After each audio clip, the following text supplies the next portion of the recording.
Hello, good afternoon, good morning, good evening, wherever you're joining from, you're welcome to my channel.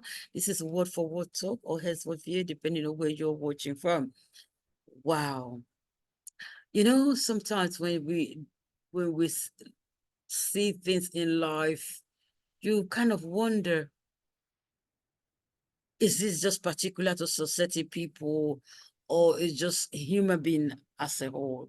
Is it just how some people act in different culture? Yeah. Because sometimes you hear some things like this, you immediately think, oh, this is something you will find in certain culture, that they don't allow their wives and their wives rather, to have a say.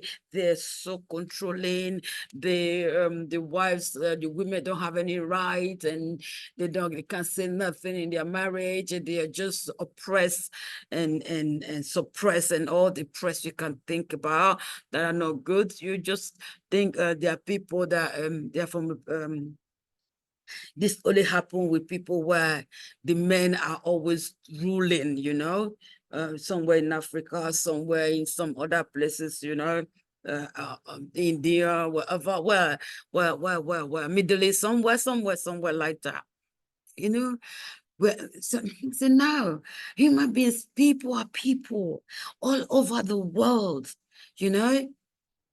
Wickedness is all over the world. It has no color, and it has no continent, and it has no country or whatever. It's everywhere. When you see people, you could just be sure that some people we are so not good. This story I'm about to share with you, will at least, you know, give you some truth about humanity, by people, some people, you know, yeah, about some people. The devil is everywhere. I mean, there's no culture you will not find wickedness or controlling people or bad things happen. It just happened. It's everywhere. So on this video, you could see this woman telling her story, how she could not have access to her money, and she was doing a very, very, very good job. She could not touch her money. She was not in control of her money. She was not in control. She will have to ask to get money from her account. Her card was not in her possession. it just, you know, confirm what I say sometimes. Like, you know, people are the same. Anything you see anywhere happen could happen anywhere else. And it just like, wow. Let me play this for you to see that even in a free world, so in quote free world, that anywhere in the world, let me just put it that way, anywhere in the world, things like this happens. It happens. We just pray we don't find ourselves there. It happens. So I want you to just take your time, listen, let me know what you think about this video. ITV, when weather presenter Ruth Dodsworth's ex-husband was jailed in 2021 for coercive and controlling behaviour, something witnessed by their 20-year-old daughter Grace. Presenting the weather on ITV for Wales and beyond, Ruth Dodsworth has brightened up our screens for over 2 decades. But for many of those years behind closed doors, she endured abusive and controlling behaviour at the hands of her ex-husband, sharing her story with us last year. I knew I had to get out. I think ultimately the decision was almost taken away from me, because it was live or die. Today, Ruth returns to the show alongside her daughter Grace to open up about the financial control she suffered that left her with nothing. 1 in 5 adults have experienced financial or economic abuse in a relationship. And Ruth's message is, you're not alone. Well, Ruth and Grace are with us now.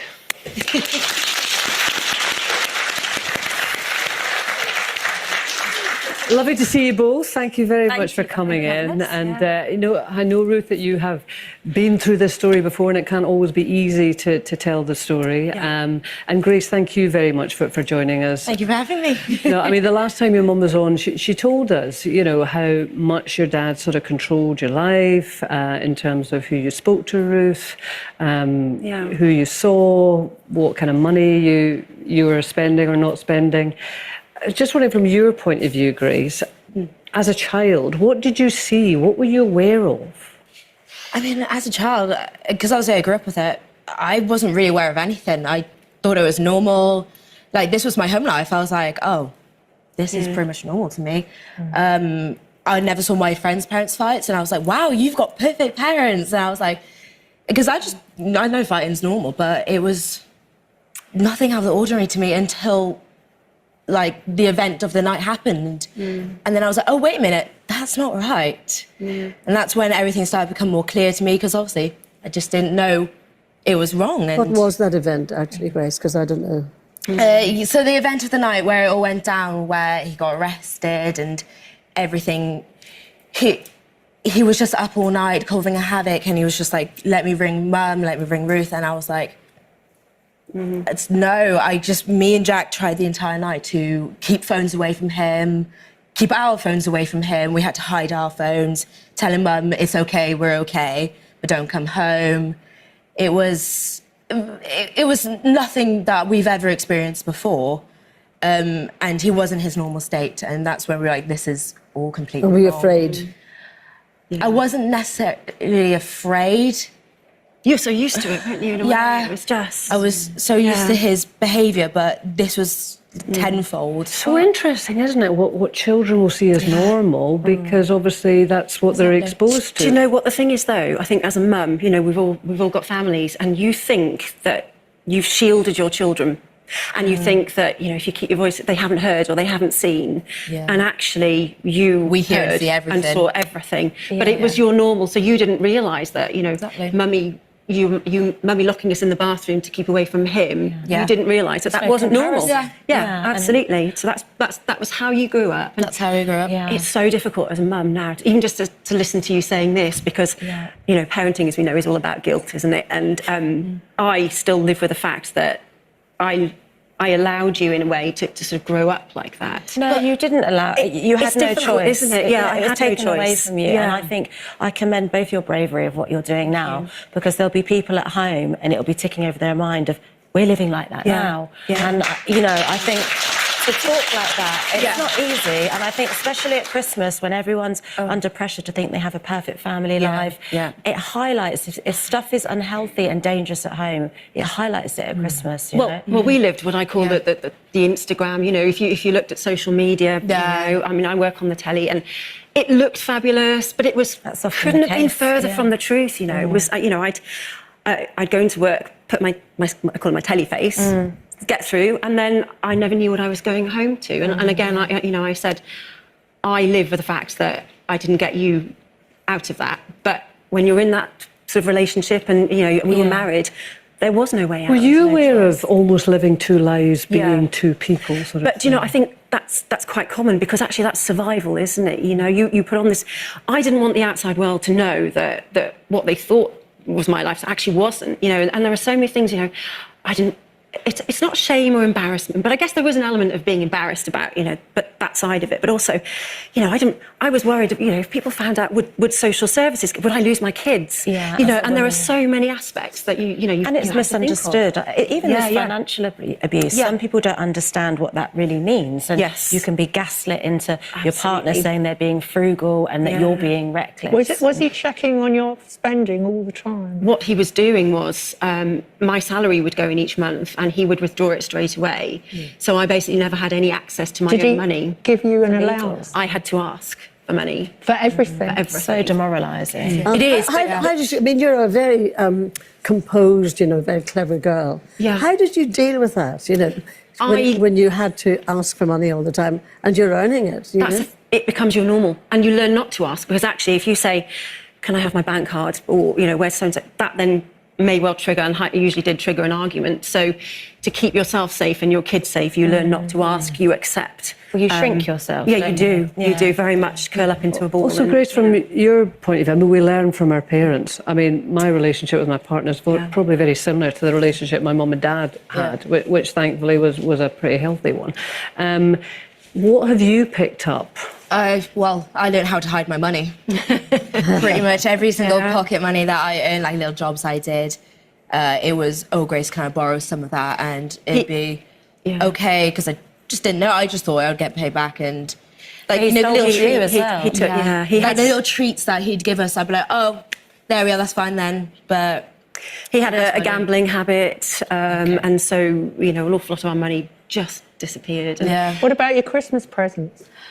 I had good Christmas presents. I had a good childhood from what I thought was normal. But it was a lot of stuff that went missing conveniently.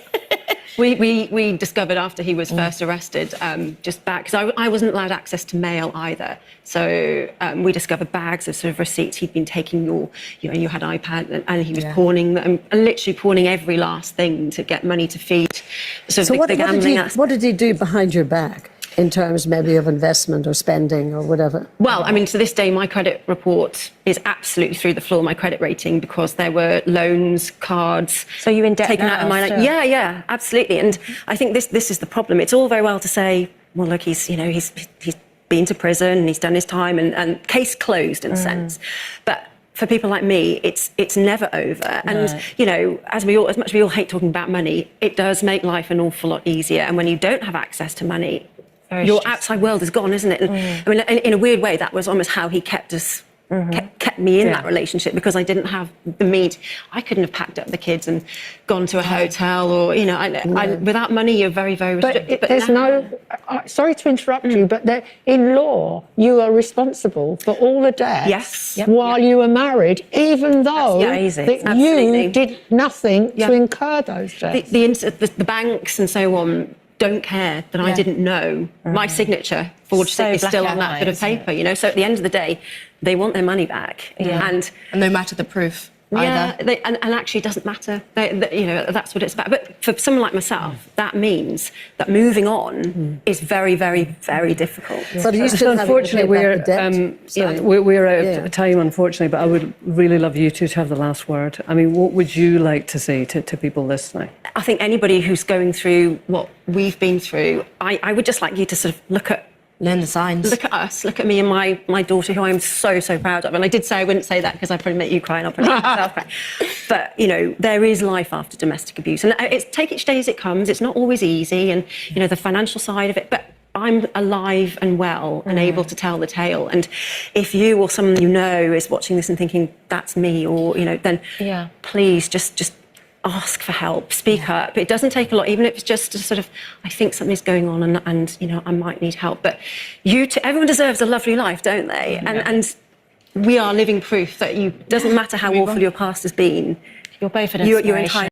Wow. You hear the story? That story is, I wonder, well, I think I kind of understand, because sometimes you just want to deal with your issues yourself, because with the kind of job she got, or she had, I don't know if she's still working there, with the kind of job she had, then with the friends, she would have colleagues and people that work with her that she could talk to and say, this is what's going on. I don't have money to move out or to move into a hotel. Can you just help me out? Then I'm going to open a new account and then start, you know, just making ask the company where she worked to start paying her salary into a different account.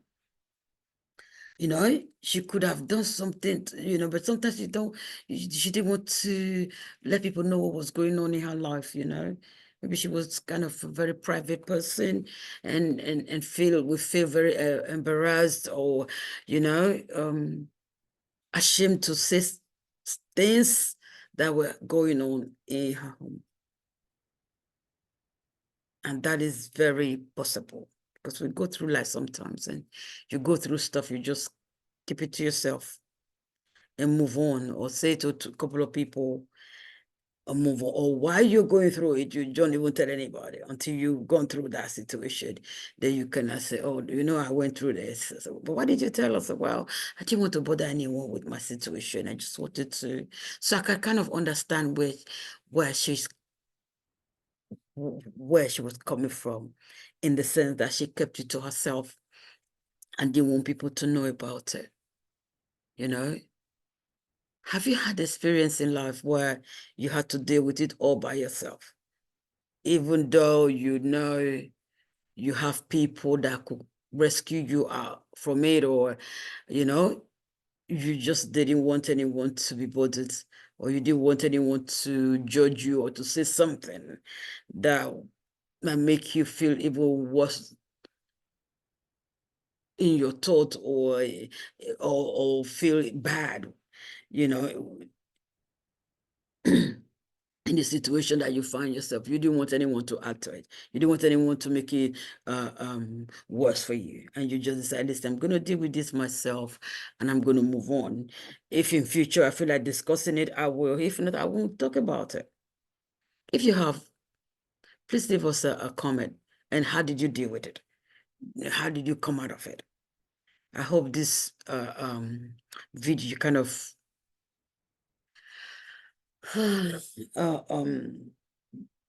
helped you, or give you some wisdom about life and people, and the world we live in is just the same everywhere. And also to learn it's okay, I'll have plan B. I wish she had just changed her account, you know, in order to have having money. Maybe she would have been afraid. Maybe that could have done something different if he was waiting for the money to come in every month, and on the 15th or whatever date of the month, and the money didn't come. That would have caused a big thing in the house. So I don't know, but let me know what you think.